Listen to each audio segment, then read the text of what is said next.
जन्नत की पुकार में आपका स्वागत है। भूपेश बघेल ने केंद्र सरकार से सवाल किया कि क्या आज अमेरिका के दबाव में हमारी नीतियां बदल गई है। पहलगाम में हुए आतंकी हमले के बाद भारतीय सेना ने जिस साहस और संकल्प के साथ दुश्मनों को मुंहतोड़ जवाब दिया, वह पूरे राष्ट्र के लिए गर्व का क्षण है। हमारे वीर जवानों ने बार बार युद्धों में देश की अखंडता को अक्षुण्ण रखा है। 1971 के युद्ध में तत्कालीन प्रधानमंत्री इंदिरा गांधी ने दुनिया को दिखाया था कि भारत किसी के सामने नहीं झुकता। आज भी हमारी सेना उसी जज्बे से साथ सीमाओं पर डटी हुई है। कांग्रेस पार्टी ने हमेशा अपने जवानों के साथ कंधे से कंधा मिलाकर खड़े होने का वादा दोहराया है।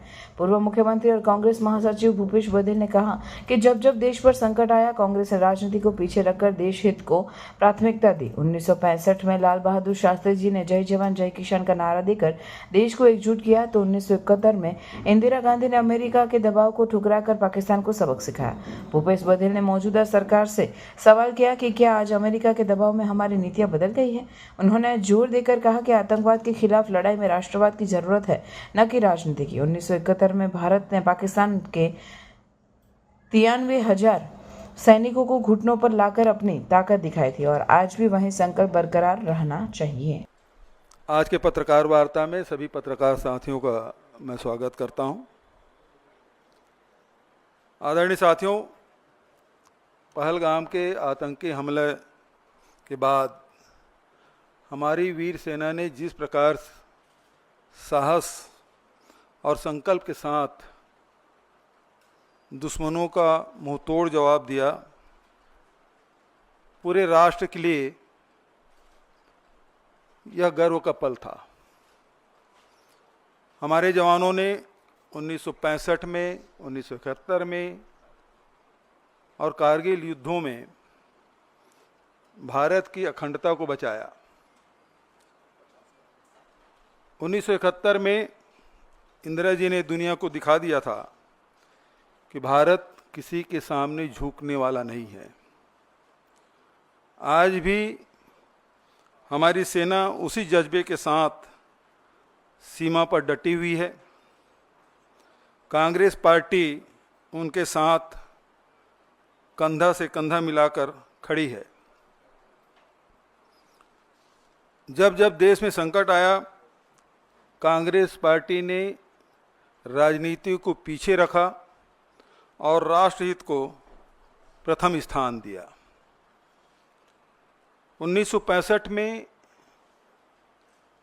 लाल बहादुर शास्त्री जी ने जो नारा दिया, आज भी वह बहुत प्रसिद्ध है, जय जवान जय किसान।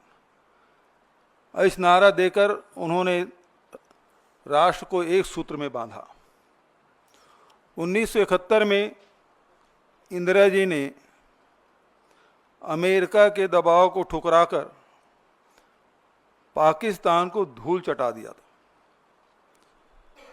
आज भी हमारा वही संकल्प है। आतंकवाद के खिलाफ संघर्ष में राजनीति नहीं, राष्ट्रवाद चाहिए। हमने इंदिरा जी से सीखा है, दुश्मन से बातचीत की मेज पर जब बैठें तो कमजोरी नहीं, ताकत दिखाएं।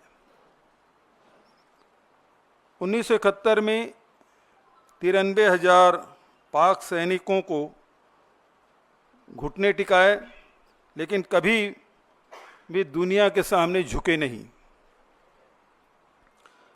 आज सरकार से पूछिए, क्या अमेरिका के दबाव में हमने अपनी नीति बदल दी? इस संकट की घड़ी में कांग्रेस ने सभी राजनीतिक कार्यक्रम रद्द किए। संविधान बचाओ रैली जैसे महत्वपूर्ण आयोजन को स्थगित किया गया ताकि देश में एकजुटता का संदेश जाए।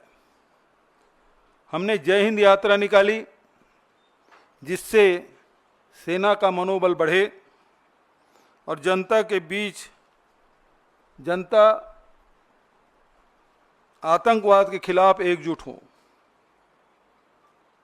हमने सरकार से कहा, चाहे जितना बड़ा संकट आए, कांग्रेस आपके साथ है। जब पूरा देश सेना के साथ खड़ा था, भाजपा नेता ट्विटर पर यूपीए एनडीए की तुलना करके मुद्दे को राजनीतिक रंग देने में लगे थे। उनके नेता हमने सर्जिकल स्ट्राइक किया, कांग्रेस ने कुछ नहीं किया जैसे ट्वीट करके सेना की बहादुरी को अपनी उपलब्धि बताने की कोशिश की। सवाल है, क्या सेना के बलिदान को चुनावी बयानबाजी में इस्तेमाल करना उचित है? एक भाजपा नेता ने ट्वीट किया, कांग्रेस के समय में आतंकवादियों को माफी मिलती थी, मोदी जी ने सीमा पर सबक सिखाया। यह झूठ है। हमने हमेशा आतंकवाद को कड़ाई से निपटाया, चाहे 71 की बात हो, चाहे 84 की बात हो, या अनेक उदाहरण दिए जा सकते हैं। हमने स्पष्ट संदेश दिया कि भारत की एकता से खिलवाड़ बर्दाश्त नहीं।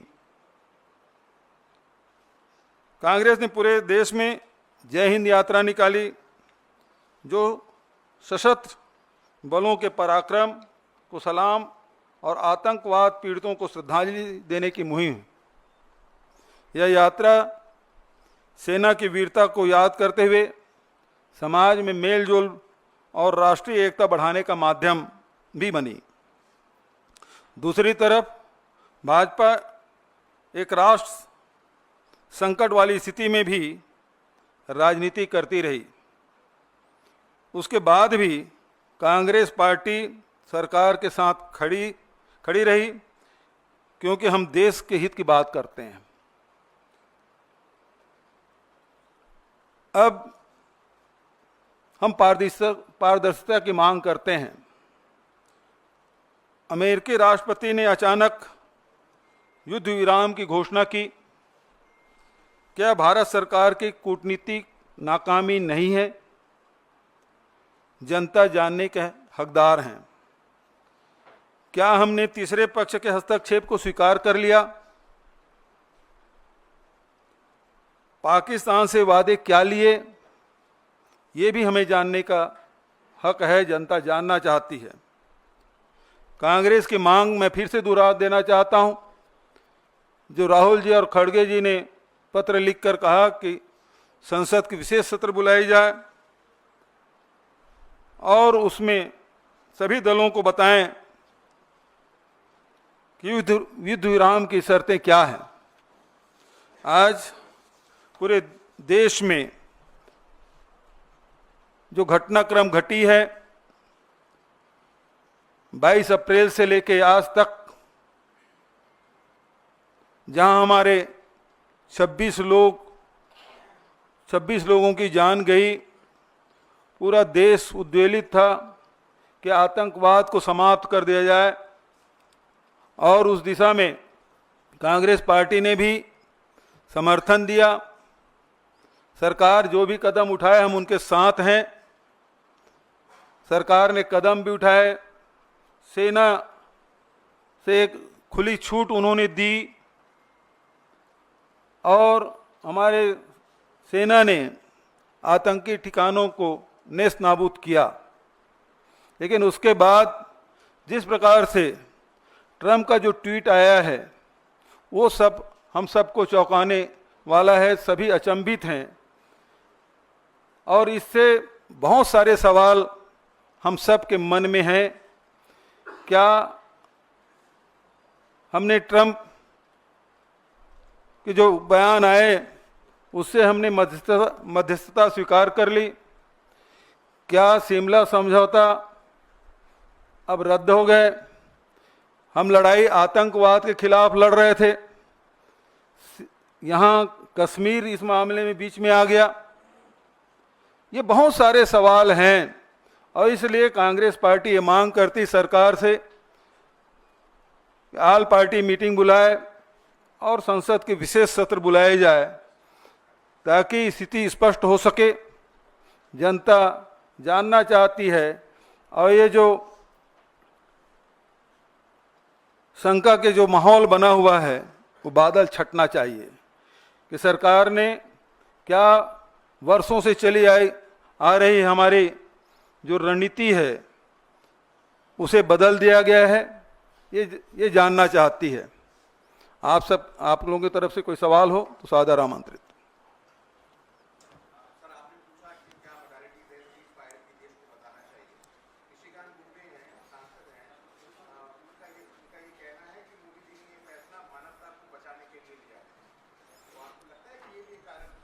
देखिए, सवाल हम सरकार से पूछ रहे हैं, निशिकांत दुबे जी से नहीं। निशिकांत दुबे जी सांसद हैं, वरिष्ठ सांसद हैं, हो सकता है उनके ब्लू आई बॉय हो और उसके बहुत सारे जो बयान हैं जो चर्चित रहे हैं, जिस प्रकार से सुप्रीम कोर्ट के खिलाफ उन्होंने टिप्पणी की वो सब जानते हैं और उसे किनारा कर लिया गया। तो मैं नहीं समझता कि ये सरकार की तरफ से कोई बयान है। सरकार जवाब दे, क्यों विशेष सत्र नहीं बुला सकती? इसके पहले भी देखें, जब भी युद्ध होता रहा है उस समय दोनों सदन चले हैं, ये रिकॉर्ड में है। अब क्यों नहीं हो सकता? क्योंकि इतनी बड़ी घटना घटी और उस घटना के बारे में जानकारी लेने का सबको अधिकार है, देश जानना चाहती है।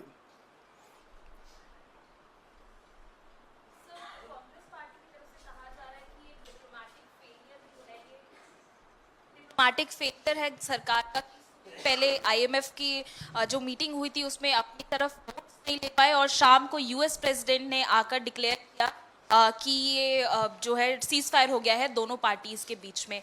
तो आपको क्या लगता है, क्योंकि आज जो बीजेपी की प्रेस कॉन्फ्रेंस हुई उसमें साफ कर दिया गया पहलगाम का बदला ले लिया गया है, आप लोग क्या मानते हैं कि कहीं ना कहीं सरकार का भी एक कम रहा है? सबसे पहली बात तो ये है कि युद्ध, जब ये लड़ाई चल रही थी उस बीच में पाकिस्तान को आईएमएफ के द्वारा $1 बिलियन उसको दिया जाना, और उसमें जब फैसले हो रहे थे तो हमारे प्रतिनिधि वहाँ नहीं थे। दूसरी बात यह है कि अमेरिका के राष्ट्रपति का ट्वीट पहले आता है और उसके बाद दोनों देशों के बयान आते हैं, तो निश्चित रूप से ये कूटनीतिक नाकामी है, इसको सरकार को मानना चाहिए। दूसरी बात, जो अभी आपने भाजपा के प्रवक्ता के जो बात आपने की, तो सवाल ये उठता है कि हमने बदला ले लिया, ये जो वाक्य है इसमें बहुत सारे सवाल उठते हैं। क्या वो 4 या 5 आतंकी आए थे जो 26 लोगों की जान लेके चले गए, वो पकड़े गए या मारे गए? इसका उत्तर आना बाकी है। दूसरा, जब सरकार ने इसे चूक मान ली है तो जिम्मेदारी किस पे ठहराया जा रहा है? कौन उसकी जिम्मेदारी लिया, उसके लिए क्या उसकी सजा मुकर्रर की गई? क्या गृह मंत्री जी इस्तीफा दे रहे हैं?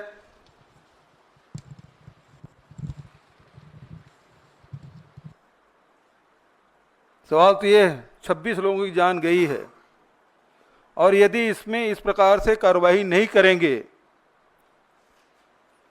तो निश्चित मान के चलिए कि आने वाले समय में भी इस प्रकार की घटना की यदि पुनरावृत्ति होती है तो किसी पर जिम्मेदारी नहीं ठहराया जाएगा। इसलिए बहुत जरूरी है कि सरकार बताए कि 4 आतंकवादी मारे गए या नहीं, पकड़े गए या नहीं, और ये जो चूक हुई है जब स्वीकार कर लिया है तो उसके लिए जिम्मेदार कौन है, उसे क्या सजा दी जा रही है?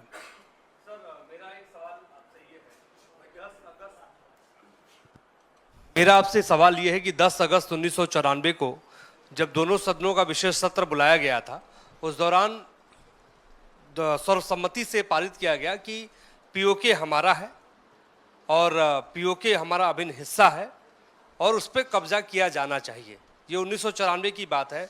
2025 के दौर में आप लोग क्या सोचते हैं? आज भी पीओके हमारा है, उस पर कब्जा किया जाना चाहिए? क्या कब्जा किया जा सकता था? देखिए, प्रश्न आतंकी हमले का है। प्रश्न वहां से शुरू होता है कि 26 लोगों को धर्म पूछ के मार डाला गया और आतंकवाद समाप्त करने के लिए ये लड़ाई जंग छिड़ी। अब ये बात आए कि पीओके को हमें कब्जा करना चाहिए। देश का मूड तो यही था, सब लोग चाहते थे कि बदला लेने के सबसे अच्छा अवसर है, और मीडियम चल भी रहा था। कोई इस्लामाबाद पहुंच गए थे, कोई कराची पहुंच गया था, कोई रावलपिंडी में कब्जा कर लिया था।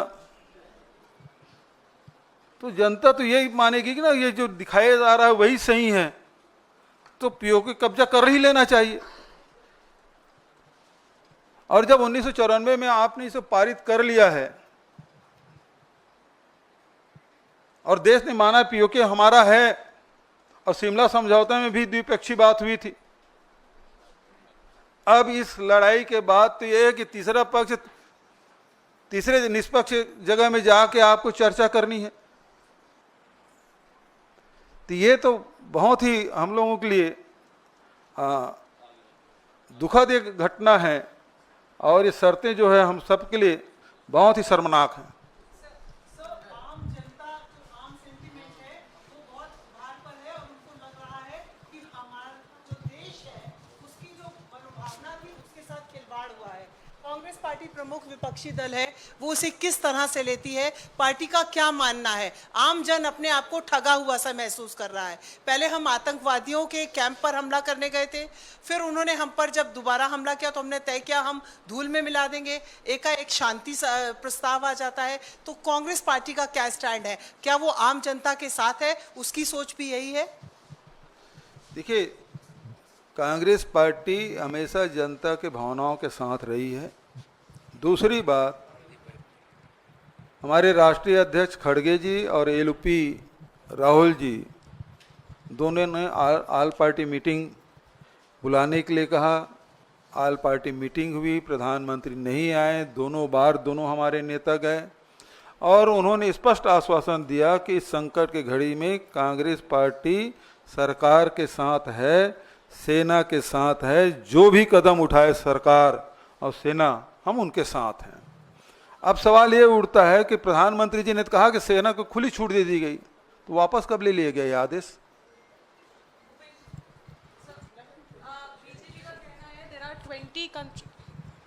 बीजेपी का कहना है कि 20 कंट्रीज जो है उन्होंने सपोर्ट किया है इंडिया को, लेकिन आईएमएफ का लोन तो दे दिया गया पाकिस्तान को। तो कहीं ना कहीं आपको लगता है हमारी फॉरेन पॉलिसी फेल हो गई इस बार? देखिए, एक बात स्पष्ट है कि आप इस लड़ाई में देखें आपके समर्थन में कौन कौन देश आए। जो रूस हमेशा हमारे साथ खड़ा होता था हर संकट में, वो हमारे साथ नहीं दिखे। आज प्रधानमंत्री जी अमेरिका परस्त हो गए हैं, लेकिन अमेरिका ने उसका पहला बयान क्या था, उसको ध्यान में रखिएगा। तो आज हमारे साथ न पड़ोसी देश हमारे साथ हैं, न विश्व में हमारा कोई साथ देने वाला, स्पष्ट रूप से जब संकट आया तो खड़ा होने वाला कौन सा देश हुआ। जबकि नॉन अलाइनमेंट जब मूवमेंट चला, नेहरू जी से लेके इंदिरा जी और राजीव तक कितने देश हमारे साथ खड़े होते थे, और आज हमारे पड़ोसी देश भी हमारे साथ नहीं खड़ा हो रहा है। वकील साहब इधर।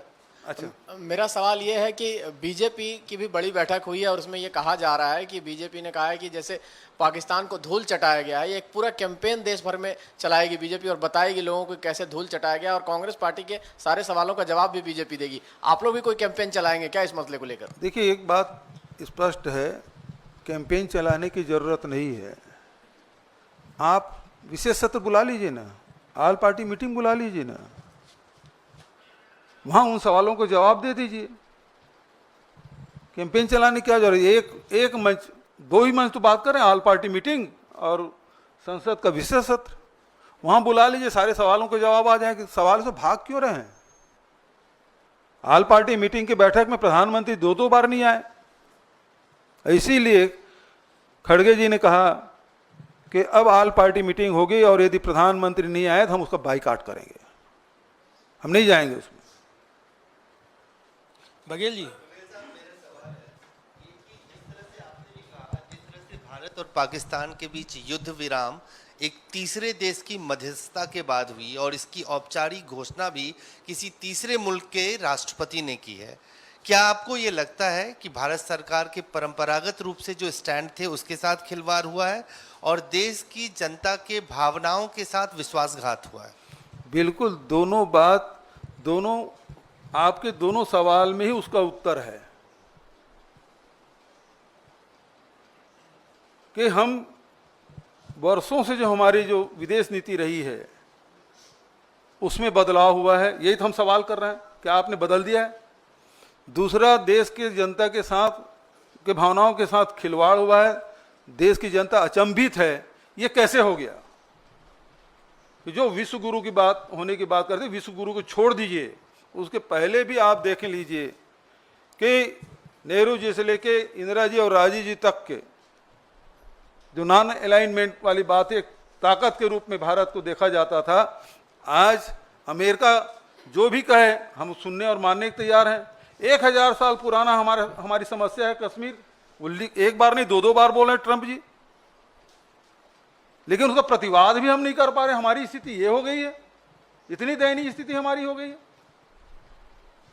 बघेल साहब, सर 2 सवाल है। पहला यह है कि सत्ता पक्ष ये कह रहा है कि जो ऑपरेशन सिंदूर था उसमें 100% जो ऑब्जेक्टिव था, लक्ष्य था, वो हासिल किया गया है। वो संतुष्टि जता रहे हैं पूरे ऑपरेशन सिंदूर से। क्या इस बात से कांग्रेस पार्टी सहमत है? क्या कांग्रेस को लगता है कि ऑपरेशन सिंदूर में 100% जो लक्ष्य था भारत का वो हासिल किया गया है? यदि ऐसा है तो विशेष सत्र क्यों नहीं बुलाते? वहां सवाल भी हो जाएंगे, जवाब भी दे दिया जाएगा, तो पूरा देश सुन लेगा, दुनिया भी सुन लेगा। नहीं, आप लोग अग्री हैं कि ऑपरेशन सिंदूर 100% सफल रहा, हाँ या ना? मैंने पहले आपको कहा कि यदि 26 लोग की जाने गई है, वो 4 या 5 जितने भी आतंकवादी रहे पकड़े गए क्या? यदि पकड़े नहीं गए हैं तो आपके ऑपरेशन सिंदूर कैसे सफल मानेंगे आप? दूसरा, उसके जिम्मेदार कौन है इस चूक का? आपने, आपके ही आश्वासन पर तो लोग वहाँ कश्मीर गए, अब सब कुछ सामान्य है, आप चले जाइए, सब परिवार के साथ गए और परिवार के सदस्यों को से बिछड़ के वापस आ गए। बघेल साहब, हमने देखा है कि ये कहा गया है कि युद्ध विराम हुआ है, अभी जिस तरीके के हालात हैं वो पूरी तरीके से सामान्य नहीं है। सेना की ओर से ये भी कहा गया कि अगर युद्ध विराम का उल्लंघन होता है तो वो उसका माकूल जवाब देंगे। तो इस बीच हम देख रहे हैं राजनीतिक लड़ाई जिस तरीके से उभरी है, क्या वो बीजेपी की ओर से, आपकी ओर से, तो जो एकता बनी थी या एक्शन को लेकर जो सहमति बनी थी, क्या वो बिखर गई है? क्या एक्शन अगर होता है तो उसको समर्थन रहेगा? जितने सवाल आप पूछ रहे हैं ना, प्रधानमंत्री जी पत्रकार वार्ता क्यों नहीं लेते? ये सवाल आपको पूछने का मिल जाता। यदि प्रश्न को उत्तर नहीं देना चाहते तो विशेष सत्र बुला लीजिए, ऑल पार्टी मीटिंग बुला लीजिए, आपके तरफ से हमारे ऑल पार्टी के सदस्य लोग सवाल पूछ लेंगे, सांसद लोग सवाल पूछ लेंगे। और सवाल इस बात का है कि यदि सीज फायर हुआ उसके बाद भी 300-400 ड्रोन गिराए हिंदुस्तान में, अटैक उन्होंने किया, क्या जवाब दिया आपने? यदि सेना का हाथ नहीं बांधे होते तो जवाब नहीं देते। एक तरफ सेना खुली छूट की बात करते हैं, दूसरी तरफ ड्रोन को हम केवल रोक ही रहे हैं, अटैक नहीं किए। उल्लंघन कर दिया तो लड़े क्यों नहीं आप?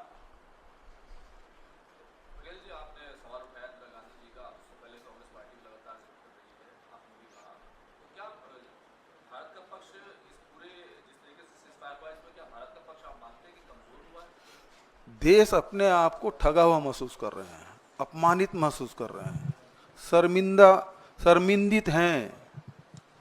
जिस प्रकार से ट्रंप ने जो घोषणा की है जो हमारा मस्तक है वो झुका है, इसीलिए तो हम विशेष सत्र की मांग कर रहे हैं। ठीक है, थैंक यू। अगर आपने हमारा अभी तक चैनल सब्सक्राइब नहीं किया है तो कृपया चैनल सब्सक्राइब कर लें, लाइक करें, शेयर करें, कमेंट करें। तो मिलते हैं फिर किसी और खबरों के साथ। नमस्कार।